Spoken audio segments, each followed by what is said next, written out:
Hi, my name is Karolina Sieler, and I'm a former law lecturer here in London, as well as the founder of a platform called firstclasslb.com, which helps law students to get a first in both their essays and their exams. Today, I want to share with you some of the top law studying tips that some of my first class law students shared with me and wanted to pass on to you guys. When I first started asking my students about what tips they have to share, I was really amazed at how good and honest they were. And some of the things that they mentioned were really, really good, actually. And they were the things that I perhaps wouldn't have thought of just because I have the perspective of a lecturer rather than a student. But I will share these things with you. I will share these tips with you on a more regular basis if you like them. If you will, make sure you like the video so that I know I should create more of those. The first top law study tip that I have for you is ask the lecturers for help with coursework. One of my students called Michael wrote this. When I was in my first year, I was very shy to ask my lecturers for help with my law papers. I thought I had to know it all, and that if they found out that I didn't know it all, something bad would happen. In my second year, I talked to more students and realized that nobody knew what they were doing, and I started asking lecturers to tell me how to get better at writing my essays, and many of them gave me useful tips. I wish I had done it earlier, said Michael.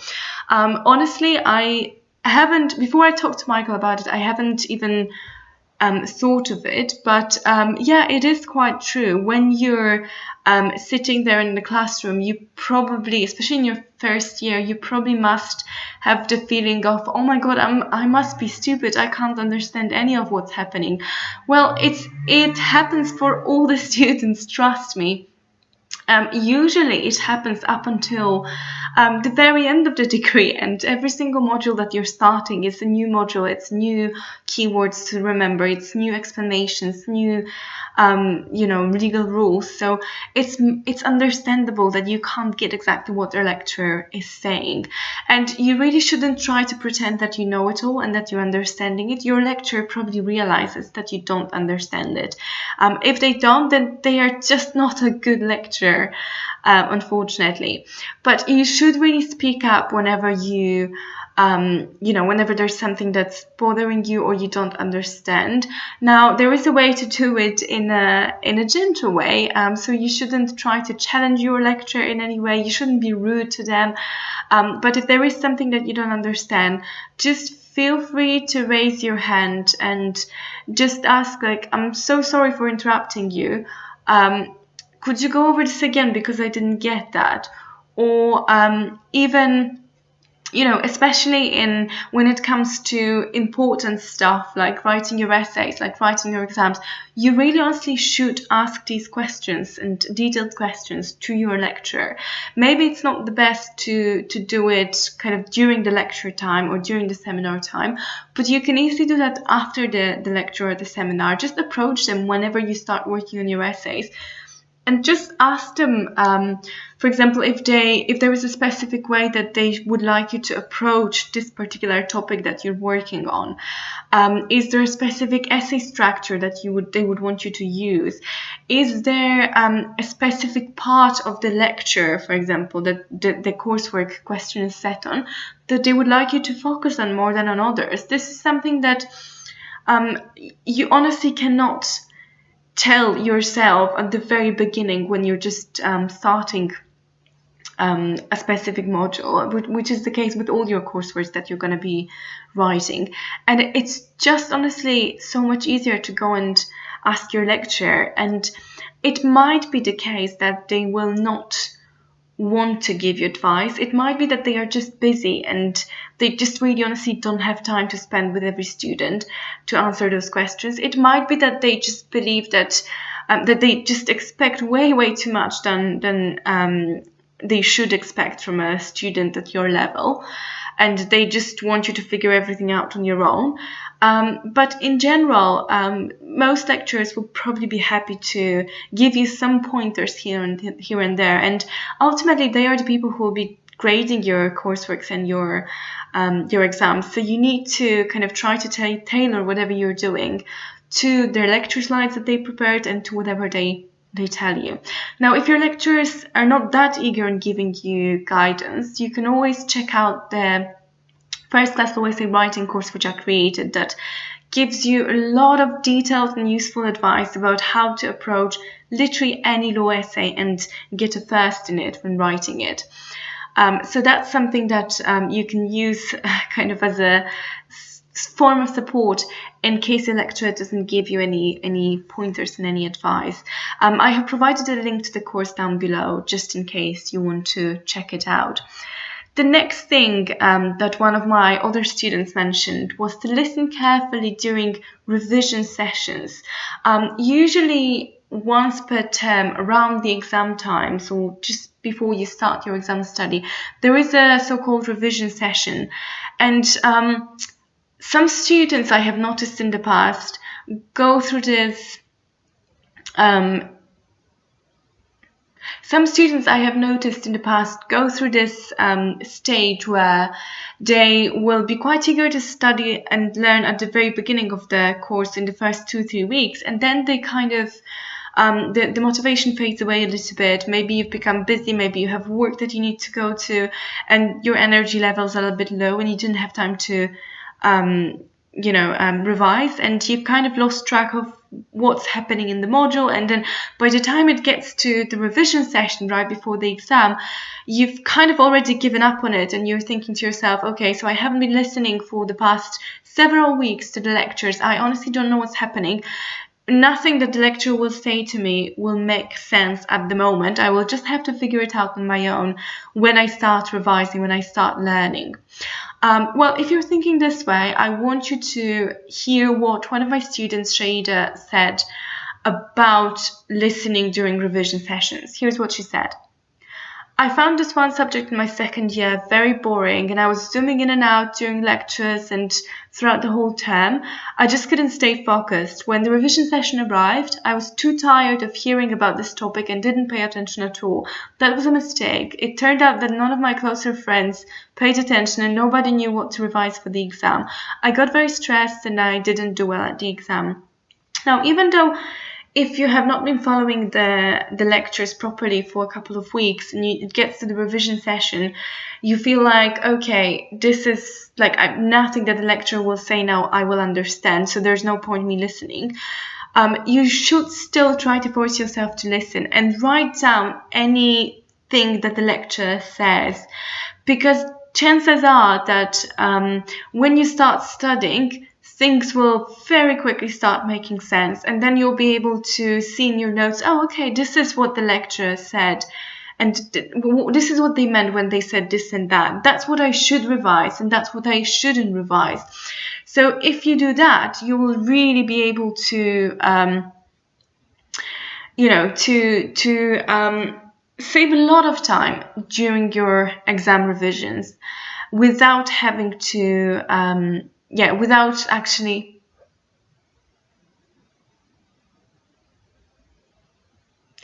And another thing that you can do, so the things that you should especially pay attention to during your exam revision sessions is which topics does the lecturer recommend to revise. If they are saying that everything should be revised, you should still choose your topics to revise, and because you literally cannot revise everything, you should still select only a few topics to revise.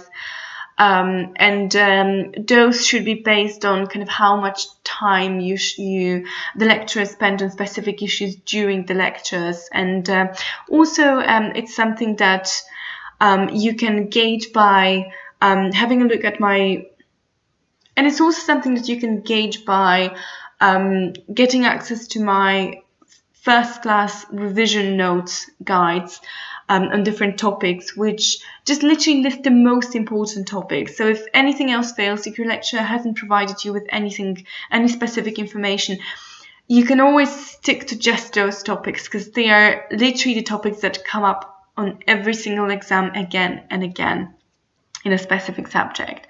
Another thing you should pay attention to during an exam revision session is what specific part of each of the topics that the lecturer told you to revise, if they did, might show up in the exam. So sometimes your lecturer during a lecture, during a revision session, might tell you, okay, so in this specific topic you need to especially pay attention to A, B, and C. So you know that this specific area of the topic is something that you really need to focus on when you will be revising. Another thing is, which topics did your lecturer not recommend to revise? So if they didn't tell you to revise specific topics, you can just forget about them for the purpose of the exam. A question that you can ask during a revision session is whether there are any questions that are, whether there are any topics that are more likely than others to come up as a problem question rather than an essay question. If you don't know how this works and your lecturer doesn't want to provide you with any information about this, then you can always try to gauge it yourself by just looking at your seminar materials. In which of the seminars did you have to deal with a problem question? In which of the seminars did you have to deal with an essay question? That's always good guidance. The last tip that one of my top law students that I tutor wanted to share with you guys is to hire a tutor to help you with the very first few assignments that you'll be writing. Here is what Eric mentioned in the advice that he wanted to give you guys. I failed my first law assignment ever, and it's really hit me hard. I thought to myself, how will I ever get a first if I can't even pass? I tried to improve on my own, read all the available law study books and a lot of stuff online, but I wasn't able to get above 52%. That's when I decided to hire a law tutor. I was scared about the money at first, but I realized that it will be a good investment, and it really paid off. After I started getting my essays proofread by a tutor, my grades really increased a lot in term 2. I wouldn't have been able to improve them so much, and in such a short time on my own. It's true. There isn't much materials, there isn't much advice in general available there, good detailed advice available there for law students on how to write law essays. And the problem is that your lecturers don't really have enough time to give you kind of detailed advice about how you should be writing law essays. So when in the course that I created, which is the first class law essay writing course that I'm going to provide a link to down below, is a course that literally just talks you through everything from the beginning to the end of the writing process of an essay, and it just shares with you a lot of the kind of behind the scenes of how do you create a law essay, from the essay plan, from the research, from the essay plan, from the reading of the question until the finished product and creating the footnotes and everything. So it talks you through the entire process. So that's something you can definitely reach out for to check how you can improve your essays and how you can aim for a first. But also one thing that I do is I provide tailored essay plans for law students, and also essay proofreading of the essays plans that the students have written. And both of those types of sessions are super, super useful for my students in improving their grades significantly. So whether it's with me or you find another tutor that you want to work with, I would highly recommend that you just, for the first couple of assignments at least, you try to work with somebody who will guide you exactly through what you should do. Because the truth is, the formula for writing first-class law essays is extremely simple. It's just not what most people do because it's not very intuitive. Your lecturers tell you have to read a lot, and then if you read a lot, you'll be able to, and if you research a lot, you'll be able to produce first-class law essays. But actually, it's not really just that. The reading part is much less than you would expect, and the writing part is very, very quick if you know exactly what to do.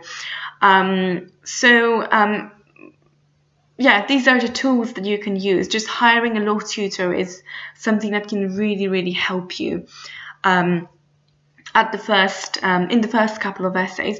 If you will decide to find a law tutor, even if it's not with me, the things that you should pay attention to is firstly whether they are able to prepare both essay plans and essay proofreading for you.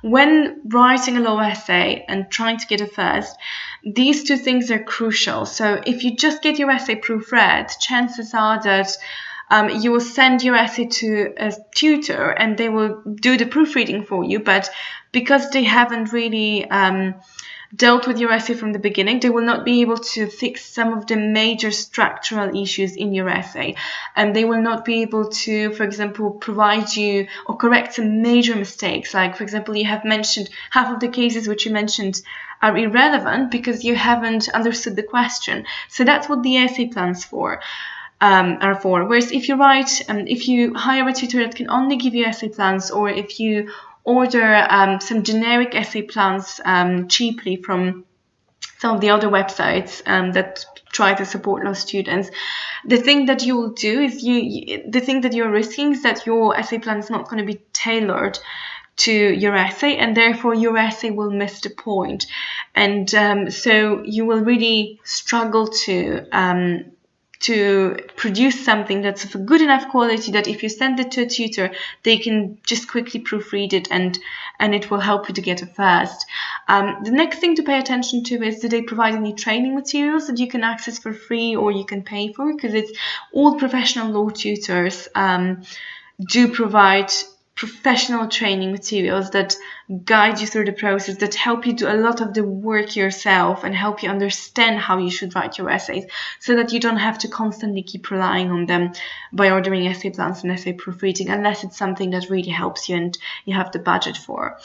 So that's it for me. So that's it for me for today. If you have enjoyed this video and you would like to hear more top tips from my first class law students, then make sure you give it a thumbs up, and I will make sure I produce more content like this.